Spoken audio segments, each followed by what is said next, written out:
प्रिय विद्यार्थियों, हिंदी क्लास में आपका स्वागत है। आज हम आपकी पाठ्य पुस्तक सारांश का 5वां पाठ पढ़ेंगे, सूरदास के पद। आज हम इस पाठ का दूसरा पद पढ़ेंगे। तो आइए आज हम पढ़ते हैं इस पाठ का दूसरा पद। हरि अपने आंगन कछु गावत, तनक तनक चरणनी सो नाचत, मन ही रिझावत, वाहें उठाई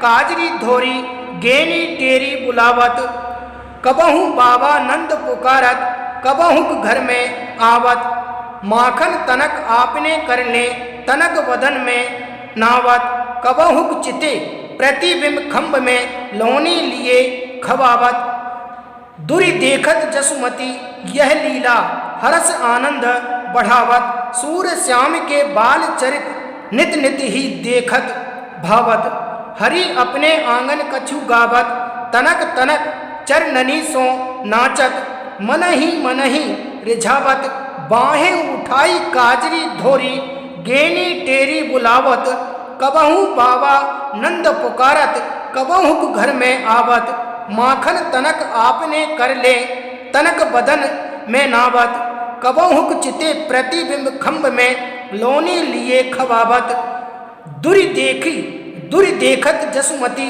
यह लीला, हरस आनंद बढ़ावत, सूर श्याम के बाल चरित नित नित ही देखत भावत, हरि अपने आंगन कछु गावत, तनक तनक चरणनी सो नाचत, मन ही रिझावत, बाहें उठाई काजरी धोरी, गेनी टेरी बुलावत, कबहू बाबा नंद पुकारत, कबहू घर में आवत, माखन तनक आपने कर ले, तनक बदन में नावत, कबहू चिते प्रतिबिंब खम्भ में लोने लिए खवावत, दुरि देखत जसुमती यह लीला, हरस आनंद बढ़ावत, सूर श्याम के बाल चरित नित नित ही देखत भावत। यहाँ चरणनी का अर्थ है चरणों या पैरों में। चरणनी का अर्थ है चरणों या पैरों। रिझावत का यहाँ पर अर्थ है रीझते हैं या खुश होते हैं। रिझावत का यहाँ पर अर्थ है रीझते हैं या खुश होते हैं। काजरी का यहाँ पर अर्थ है काली। धोरी का यहाँ पर अर्थ है सफ़ेद। गेनी का अर्थ है गाय। टेरी का यहाँ पर अर्थ है बुलाना या बुलाकर।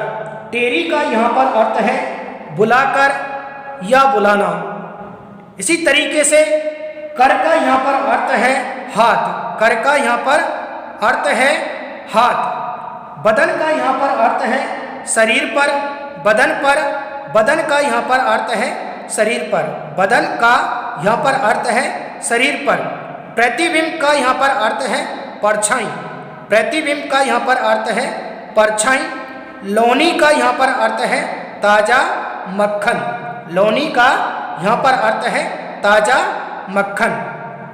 हरि अपने आंगन कछु गावत, तनक तनक चरणनी सो नाचत, मन ही रिझावत, बाहें उठाई काजरी धोरी, गेनी टेरी बुलावत, कबहू बाबा नंद पुकारत, कबहू घर में आवत, माखन तनक आपने कर ले, तनक बदन में नावत, कबहू चिते प्रतिबिंब खम्भ में लोने लिए खवावत, दुरि देखत जसुमती यह लीला, हरस आनंद बढ़ावत, सूर श्याम के बाल चरित नित नित ही देखत भावत, हरि अपने आंगन कछु गावत। हरि अपने आंगन कछु गावत, तनक तनक चरणनी सो नाचत, मन ही रिझावत, बाहें उठाई काजरी धोरी, गेनी टेरी बुलावत, कबहू बाबा नंद पुकारत, कबहू घर में आवत, माखन तनक आपने कर ले, तनक बदन में नावत, कबहू चिते प्रतिबिंब खम्भ में लोनी लिए खवावत, दुरि देखत जसुमती यह लीला, हरस आनंद बढ़ावत, सूर श्याम के बाल चरित नित नित ही देखत भावत। इस पद का सरलार्थ या भावार्थ है। यूं तो यह पद कृष्ण के बाल वर्णन से संबंधित है। यूं तो यह पद कृष्ण के बाल वर्णन से संबंधित है। बाल कृष्ण अपने आंगन में कुछ गाते फिर रहे हैं। वे अपने छोटे छोटे पैरों से नाच रहे हैं और मन ही मन रीझ खुश होते हैं। और मन ही मन रीझ खुश होते हैं। वे अपनी बाहें उठाकर काली सफेद गायों को आवाज देकर बुलाते हैं। कभी वे नंद बाबा को पुकारने लगते हैं और कभी घर में अंदर आ जाते हैं। कभी अपने हाथ में थोड़ा सा मक्खन लेकर शरीर पर लगा लेते हैं। कभी वे घर के खंभे में अपना प्रतिबिंब परछाई देखकर उसे लोनी ताजा मक्खन खिलाने लगते हैं। यशोदा माता दूर खड़ी होकर कृष्ण की लीलाओं को देखती है और उनके हृदय में प्रसन्नता बढ़ जाती है। कवि सूरदास कहते हैं कि बालक कृष्ण के ऐसे बाल रूप नित्य देखने को मिलते हैं। यूं तो यह पद कृष्ण के बाल वर्णन से संबंधित है।